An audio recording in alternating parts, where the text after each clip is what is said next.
Alright, so good evening guys. May nag-request sa atin na gawan natin ng video pero problema nga.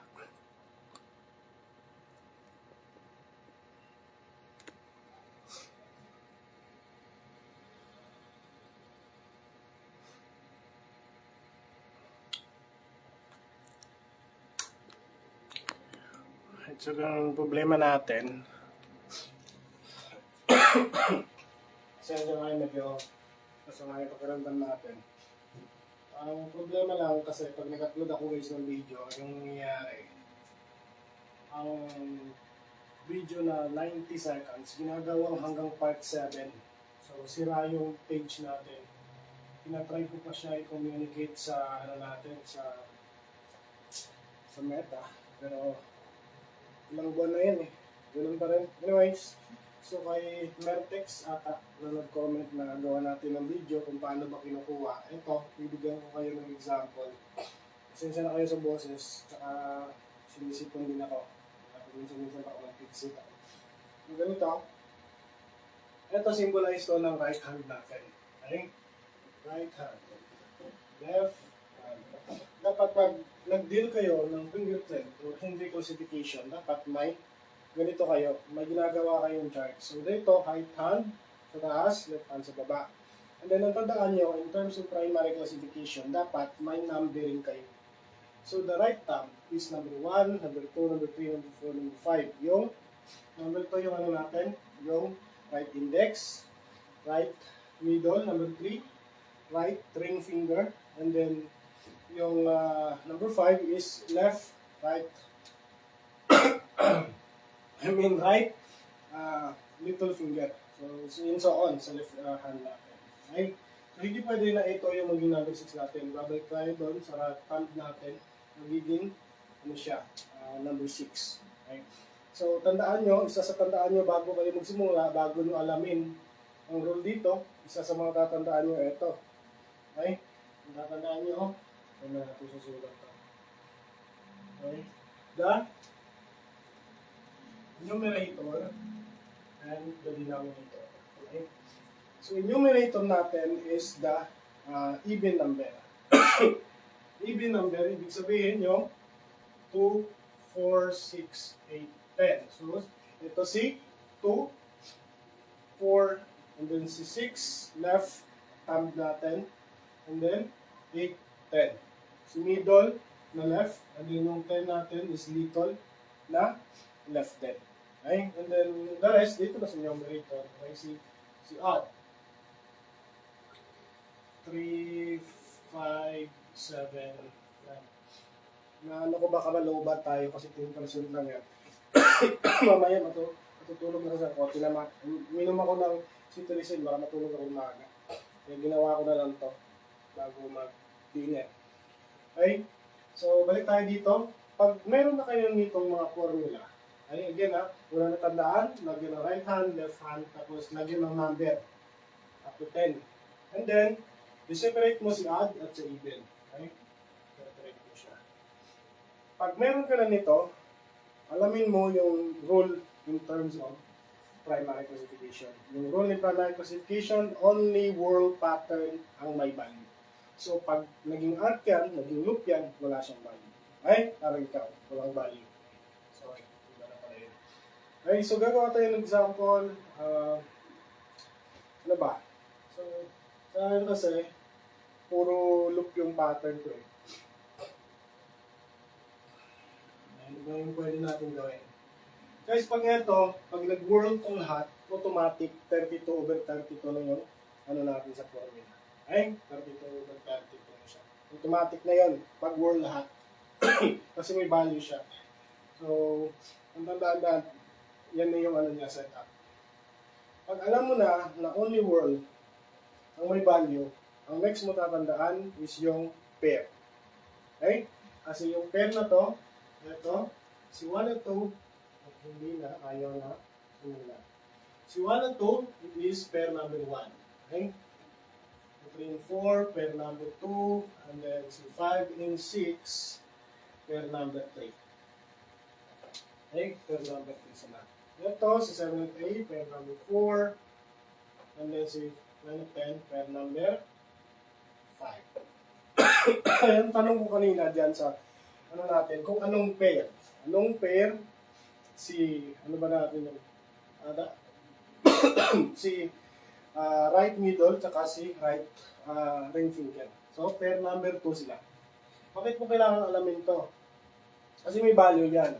Si pair number 1, ang value nila is 16. Si pair number 2, ang value nila is 8. Si pair number 3 is 4. Okay? And then si pair number 4 is 2. And then si pair number 5 is 1. Yun yung next mo tatandaan. Yung value ng pair nila. Okay? So, usually, baka lumabas to, gagamitin nyo lang yung setup nila. Next na, alamin mo, last, pinakahuli dapat na inaalam mo is kung ano yung fingerprint pattern na nandito. So, for example, lagyan natin whirl, loop, arc, dito, whirl, loop, arc, and whirl. So, ang mangyayari, pag ganito na, hahanapin mo na ngayon ang value niya. Ay, lalagyan mo na siya ng value. So again, si pair number 1, 16. So ibig sabihin, si number 1, lalagyan mo siya ng 16 na value. Okay, 16. Ito loop. Ano to? Ano mangyayari? Dahil si whirl lang may value, 0 to. Dito sa number 3, whirl. Lagyan mo ng 8. Okay? Kasi 8 yung equivalent niya, yung value niya. Dito, si loop, wala rin, so 0. Ito, arc siya, 0 din. Dito naman, may value siya. This is pair number 3. So, value na is 4. So, ito, arc, 0 din. Ito, 0 din kasi si loop. Ito, sa pair number 5, yung value niya is 1. Yun, ito, 0 din. Ngayon, ang gagawin mo na, kasi meron ka na ng numerator, denominator, may alam mo na yung value niya. So, ang gagawin mo ngayon is, separate mo ang value ni numerator at yung value ni denominator. Wala na akong susulatan dito. Tanggalin ko na to Kasi alam mo na, pair number 5, 1 eh. So, ito, separate na lang yung numerator, separate yung denominator. Check ko lang baka naluhugat na to kasi 10% lang to. Okay guys. Teka muna, aalisin ko. 2% na pala. Ay, pasensya na. Kasi ginawa ko lang to kasi baka makatulog na ako mamaya. Alright, so medyo malayo yung boses. Lalakasan ko na lang. Inalis ko na kasi yung microphone ko. Balik tayo. So, separate mo na siya dapat. Diba? Alam mo na kasi yung value niya. So, si right thumb, value niya 16 kasi whirl siya, pair number 1 siya, diba? So, pair number 1, 16. Pair number 1, si 1, 2. Pair number 3, si 3, 4. Pair number 3, si finger 5 and 6, and so on. So, na-separate mo na siya, gagawin mo, separate mo. Ito, diba? Ito si number 2. Anong value ni number 2 doon?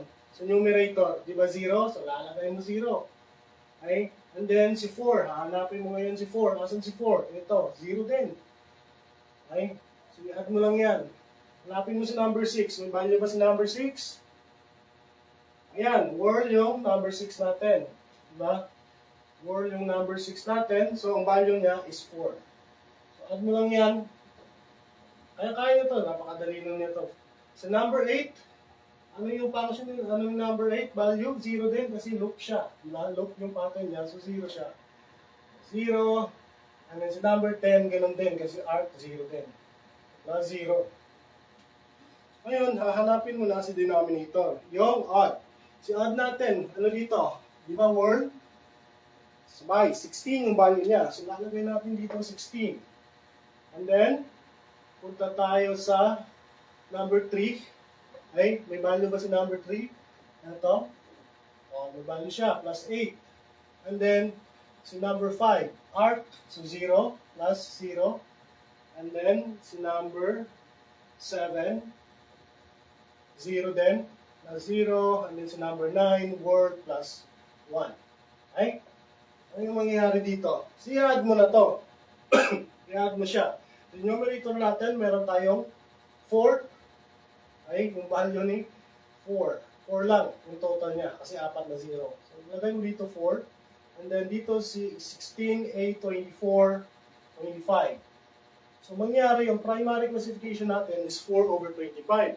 Ito yung huwag yung kakalimutan. Kasi alam mo nang gawin to, tama na sana yung sagot mo, na-disgrasya ka pa dito. Ay, default fraction natin sa formula. Ito yung default fraction eh. 1/1.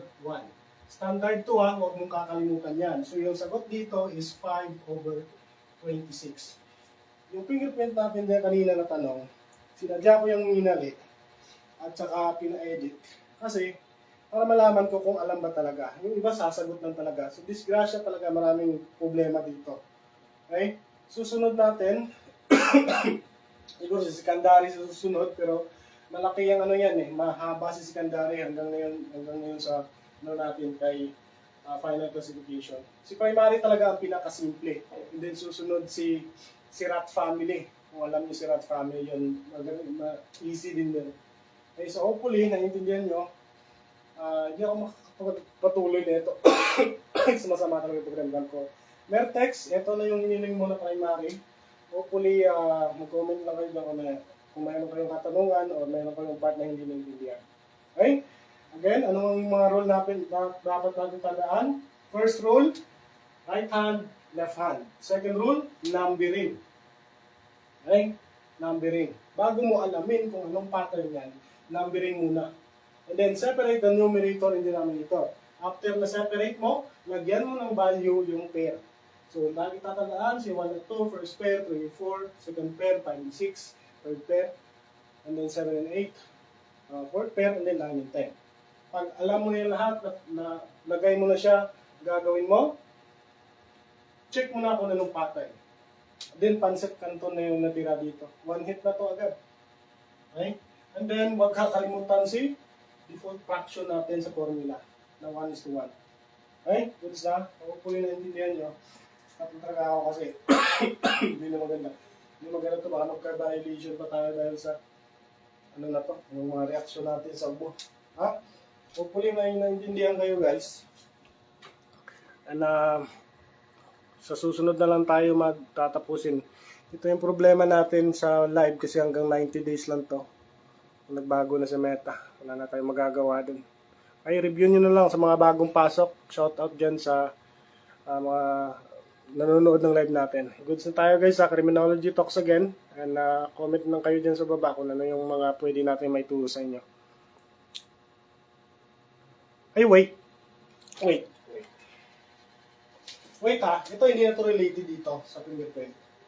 May hawak ko kasi ngayon is Scream 5, so juvenile delinquency siya. So, may mga bata nagre-research. Hindi ba alam nyo dati sa PD603, which is Presidential Decree, ang sabi doon sa PD603, 9 to 15 acted with discernment can be liable sa crime. Hindi na yun gamit, obsolete na yun. Kumbaga, na-amend na po yun ng bago nating batas. Ay, may bago na tayo is 9344. May sinusulong si Robin na ibalik doon sa dati. Pero hindi po siya na-approve. Hindi pa siya po na-approve. Pero ewan ko kung may mangyari dyan. Baka sa susunod na taon or ano may mangyari. Pero sa ngayon po yung standard natin, 15 above, below 18. Kumbaga, pag may nakakumit doon, 15 above, below 18. Pag active with discernment, liable po siya. So, hindi po porket below 18, hindi na siya liable. Pag active with discernment po, liable po talaga yung bata. Okay? So, i-check yan kung paano man i-determine na active with discernment siya. Siyempre, alam niya na yung kung ano yung ginagawa niya. Doon yun babasihan ng ating mga DSWD, yung ano natin, yung court natin, ay, sa juvenile court natin. Ay, yun yung babasihan natin. Pero pag below 15, wala talaga. Symptomatic yung ano natin sa criminal case. Yun sa may estudyante ko kanina, confused sila. Kasi pinapagawa ko sila ng research. So, yun. Okay? Habol ko na lang sa inyo. Huwag nyo na pong gamitin yung PD603. Doon na po tayo sa 9344. Okay? Ano na po yung ano natin. And then, 7610 sa child abuse natin. Doon naman yung papasok kung anong klaseng mga abuse dyan. Papasok sa physical abuse, sa psychological abuse, or sa ano natin natawag natin na yung isang klaseng abuse na sexual. Doon na yun papasok. ay may mga maltreatment doon, doon yan papasok sa ano natin sa civility system. Okay. Anyway, hanggang dito na muna tayo. Thank you sa mga nanonood sa akin ngayon. Susubukan ko pong asikasuhin yung request nyo. Medyo busy talaga kami ngayon sa academy. Kasi sa public, medyo marami kami ginagawa, lalong-lalo na ngayong abot ng November. Exam week na namin next week. Tapos, around November, marami kaming gagawin sa school, learning programs, papasok rin sa December. So, susubukan ko, bawat gabi, mag-live tayo. So, yun lang yung paraan. Ang masakit lang sa live kasi nabubura after 90 days. So, hindi na siya magagamit ng next. Buti sana kung makapunta kayo yun dun sa YouTube or sa TikTok natin, dun tayo mag-live, pwede dun. Kasi nagsistay siya sa TikTok, pangit din. Sa YouTube natin, meron din tayo sa YouTube. Criminology Talks din yun. Ay, ibang Criminology Talks ko dun is 615 pa lang ata yung followers dyan. Ito lang yung page natin, medyo malaki-laki na. Yung 66 na to, punta 67. Sa TikTok, hindi rin ako masyadong na-upload. Yung na-upload ko sa Facebook, yun yung na-upload ko sa TikTok. Okay? Kasi yung iba dun, mas gusto nila dun. Anyway, good luck sa inyo guys. Mag-upload din ako, mag-resume ako ng upload ng mga questionnaire 2 to 3 months before the board. Kasi marami ka pa sir, ba't hindi ka na nag-upload mga questionnaire? Kasi guys, this is the time for reading, scanning, and familiarizing the topics. Hindi po to time para multiple choice. Okay? May mga review center kayo, meron sila binibigay dyan. Yan, tinetest nila kung okay na ba yung understanding mo, kung kamusta na ba, ano ba yung kailangan i-adjust. Magagaling yung mga review center dyan. Maraming tatanong sa akin in terms of saan review center sir pwede. Ano ba yung mga good sa review center? Kahit sa review center, okay siya. But if you talk about online review center, meron ko din mga recommended na mga online review center. Meron tayo dyan sila na yung Tolbors ba, sila si Rini J, o si Rini J, yung Arkham Siblings, goods din yan, ARC, goods din yan, si attorney. And then, Padro Alas, goods din yun, magagaling din halos lahat dun eh. Tayo, pa-chip in lang tayo. Pagtulong kung saan yung abot, yung maalala ko yung mga tanong, masagot tayo, hindi naman natin alam lahat. Okay? Ano kahit yung mga review master dyan, nagli-learn din sila. Nagli-learn din, minsan nga, at doon ka pa magugulat ka pa na may alam yung reviewing nyo na hindi mo alam. Okay? So, learning is not, is not stagnant. Learning is always, on its road. Travel agad parati yan. Okay guys, doon dito lang tayo and hopefully maintindihan kayo dito. Check ko na lang sa susunod na araw pag magaling na tayo kasi yung secondary classification yung mahaba-haba na siya hanggang final. Okay? Ingat kayo and thank you again for watching. Pakishare na lang na ito. Live natin para magamit at least 30 days.